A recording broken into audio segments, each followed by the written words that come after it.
के दिव्य गुण हैं। तो सुखदेव गोस्वामी जैसे तो किसी भी वस्तु से आकर्षित नहीं किए जा सकते थे, लेकिन जब उन्होंने व्यासदेव जी अपने पुत्र को जब वन में चले गए थे घर छोड़कर, उन्हें बुलाने के लिए उन्होंने बहुत प्रयास किया, लेकिन पुत्र नहीं आया वापस। तो फिर उन्होंने देखा कि ये भगवान के दिव्य गुण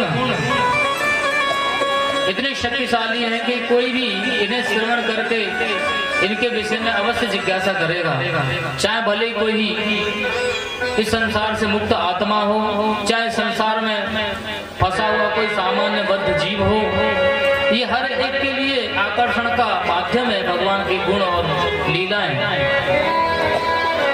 इसलिए उन्होंने अपने शिष्यों को 2 श्लोक सुनाए। बोले इन श्लोकों को मेरे पुत्र को सुना दो,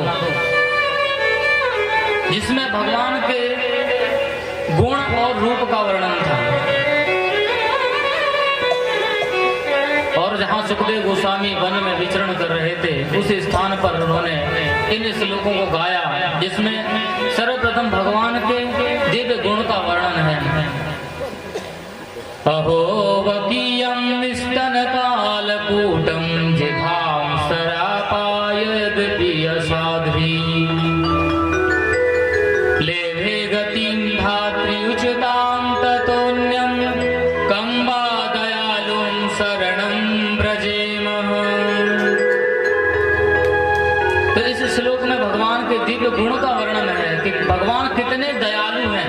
भगवान की दया का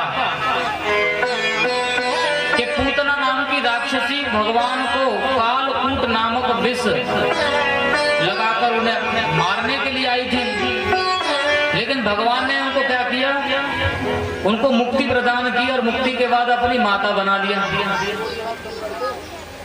तो ये गुण किसी सामान्य जीव के भीतर नहीं पाया जाता। जो किसी का हानि पहुंचाने के लिए आया हो, किसी को मारने के लिए आया हो, कोई ऐसा नहीं कि उसके बदले में कोई उसे गिफ्ट देगा, बहुत बहुत धन्यवाद आपने मुझे मारने का प्रयास किया, लो आपको सबसे बड़ा गिफ्ट क्या देना है, भगवान का धाम। संसार का वस्तु तो भगवान के धाम के बराबरी में कुछ नहीं है। भगवान ने अपना धाम दिया और उस धाम में अपनी माता ही बना दिया। और किसके बदले? क्योंकि वो केवल माता बनने का नाटक कर रही थी, वास्तव में माता नहीं थी, राक्षसी थी, पूतना। लेकिन भगवान ने क्या देखा, ये माता बनने का नाटक कर रही है, इसलिए इसको असली माता बना दिया है। तो ये है भगवान की दया।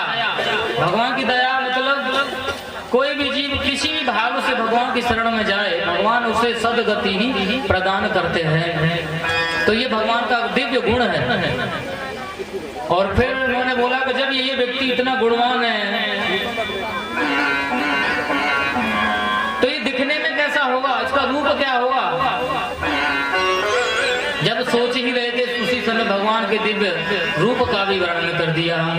वरहा पीडम नटवर वपु कर्णयो कर्णिकारं बिभ्रदवासः कनक कपिशं वैजयन्तीं च मालां रन्ध्रणवेणुम् अधर सुधया आपूरयन गोपवृन्दै वृन्दारण्यं स्वपदगमनं प्राविशद गीतकीर्तिः। तो भगवान का सुंदर रूप देखकर, उनके गुणों को देखकर, सुनकर सुखदेव गोस्वामी तुरंत आकर्षित हो बोले, मैं इस व्यक्ति को देखना चाहता हूँ। ये कौन है? ये इस संसार का व्यक्ति नहीं हो सकता। इस संसार में ऐसा कोई दिव्य व्यक्ति है ही नहीं जो मैं सुन रहा हूँ। ये इस जगत से परे है, मैं इसके विषय में और जानना चाहता हूँ। इसलिए व्यासदेव जी के शिष्यों ने कहा कि आप अपने पिता व्यासदेव जी के पास चलिए। केवल इनके पास 2 श्लोक नहीं, भगवान के दिव्य गुण और रूप के 18,000 श्लोकों से रचित पूरा का पूरा श्रीमद् भागवत महापुराण है।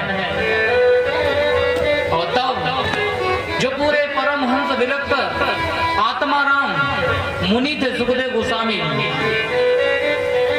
उस कथा अमृत का पान करने के लिए व्यासदेव जी के पास आए, क्योंकि ये कथा हर एक के लिए, हर व्यक्ति के लिए आकर्षक है।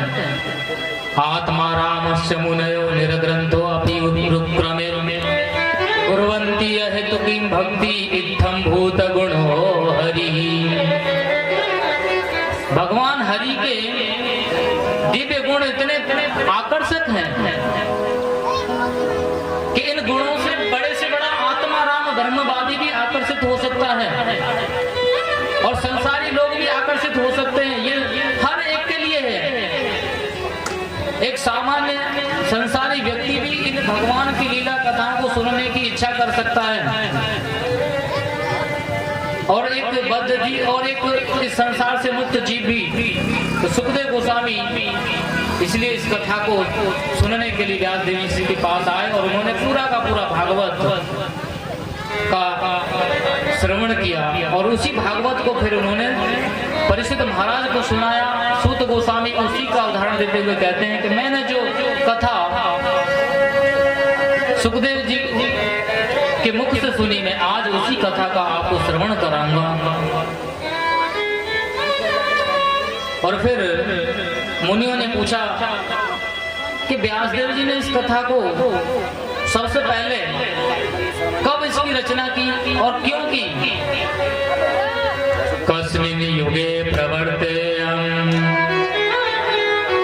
स्थाने वा केन हेतुना उतः संचोदितः कृष्ण कृतवान संहितां मुनिः। कि ये व्यासदेव जी को इस कथा को लिखने का, इसका संकलन करने का प्रेरणा कहां से मिली और ये कथा सबसे पहले किस स्थान पर और किस समय में, किस युग में प्रारंभ हुई? तब इसके उत्तर में सूत गोस्वामी ने कहा कि एक बार व्यासदेव जी सरस्वती नदी के तट पर अपने शम्याप्रास आश्रम पर बैठे थे। उन्होंने समाधि में जाकर देखा कि काल के प्रभाव से जीवों के भीतर कुछ बदलाव आ रहे थे, वस्तुओं में कुछ चीजें बदलती जा रही थी। भौतिकानां च भवानां च शक्ति ह्रासं च तत्कृतम्। उन्होंने हर वस्तु के अंदर देखा कि हर वस्तु क्षीण हो रही है, और ये क्या था? ये समय का परिवर्तन, काल का प्रभाव अर्थात कलयुग का प्रभाव इस संसार के हर वस्तु के भीतर दिखाई देने लगा। मनुष्यों के ऊपर तो विशेष रूप से उनको दिखाई दिया कि लोगों के भीतर अनेक बुराइयां, अनेक दोष आना शुरू हो गए थे। लोगों की आयु कम हो गई।